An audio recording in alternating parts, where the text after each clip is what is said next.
नमस्कार. संतोष आबाकाकडे प्रस्तुत स्वयंभू यूट्यूब चॅनलमध्ये आपणा सर्वांचं सहर्ष स्वागत.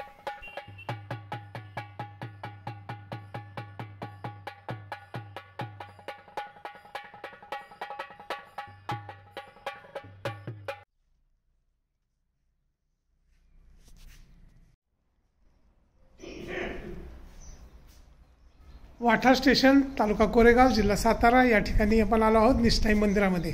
इथं आपली भेट होते एका अतिशय वयोवृद्ध असणाऱ्या या बाबांशी.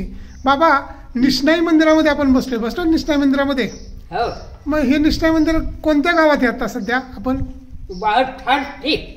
वाठा स्टेशन, तालुका कोरेगाव, बर. जिल्हा सातारा. तुमचं नाव काय बाबा? मुकुटराव साहेबराव अहिरेकर. मुकुटराव साहेबराव अहिरेकर. हो. आणि ही देवी निष्ठाई देवी या वाठार स्टेशनमध्ये, वाठार गावामध्ये आली, ती कशी आली हो? गाड्या पहिल्या चालल्या, बर. त्यांच्या पायात खडा बसून प्रतापगडला आला. हा, मग तिथनं त्या खड्यात हित पडला. बर. ते हितस्थान त्यांचं निर्माण झालं. म्हणजे तांदळा स्वरूपामध्ये ती आपल्याला इथे सापडली. हो. मग इथं स्वयंभू मंदिर आहे का देवीचं? हो. सध्या या मंदिरामध्ये देवीच्या वज्रलेपाचं काम चालू आहे आणि त्याच्यामुळं आपल्याला देवीचा फोटो घेता येत नाही. पण कधीतरी येऊन या मंदिरातून आपण देवीचा फोटो किंवा देवीच्या मूर्तीचं आपण दर्शन सगळ्यांना देऊ. पण तोपर्यंत आज आपण या गावामध्ये असणाऱ्या या लोकांशीच बोलू. आणखी काही माहिती तुम्हाला आहे? काय प्रश्न टाका. हा, माहिती यात्रा कधी असते? यात्रा मग या ठिकाणी पुजारी कोण आहेत? आपण पुजारी आहात का? काय नाव आपलं? तुम्हाला काय माहिती आहे या स्थानाबद्दल? हेच किती कोकणातून बैलाच्याच पायात इथं आलेले. हा, एवढीच माहिती आहे. काय काय उत्सव आपण इथं साजरे करता? यात्रा कमिटी छबिना असतो, देवीचा छबिना मिरवणूक असते पालखीतून. हा.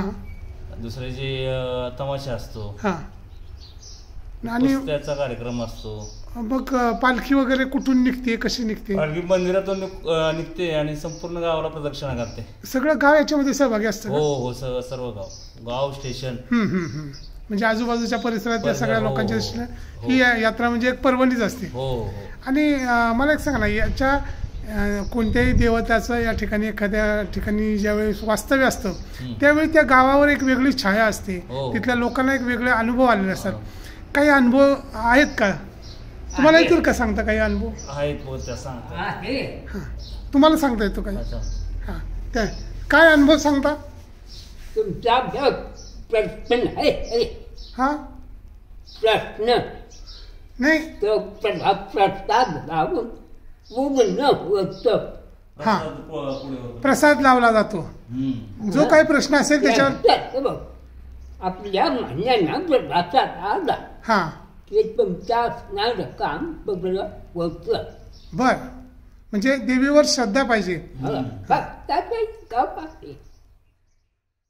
आम्ही आमच्या श्री निष्ठाई देवीच्या, मी पांगारे गावामध्ये राहणार आहे आणि पांगारे गावामध्ये सुद्धा श्री निष्ठाई देवीचं वास्तव्य आहे. त्या ठिकाणी सुद्धा आम्ही देवीचा उत्सव वसंत पंचमीला साजरा करतो. वेगवेगळ्या ठिकाणी देवीची मंदिर आहे. रोमनवाडीला सुद्धा देवीचं मंदिर आहे, त्या ठिकाणी वसंत पंचमीला उत्सव असतो. इथेही आपण वैशाख पौर्णिमेला उत्सव करता.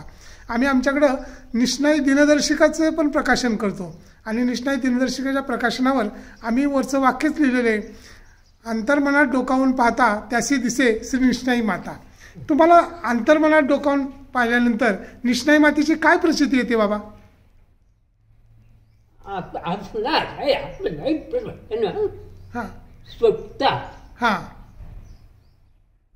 एखाद्याला साप वगैरे पान लागलं, साप चावला, तरी देवीच्या मंदिरात त्याला आणून बसवलं, रात्रभर त्याला जागरण करून जर ठेवलं तर तो साप त्याचं विष वितरून जातं. विष उतरतं? हा, विष उतरतं. त्याला काही होत नाही त्या व्यक्तीला, व्यक्ती असो किंवा जनावर असो.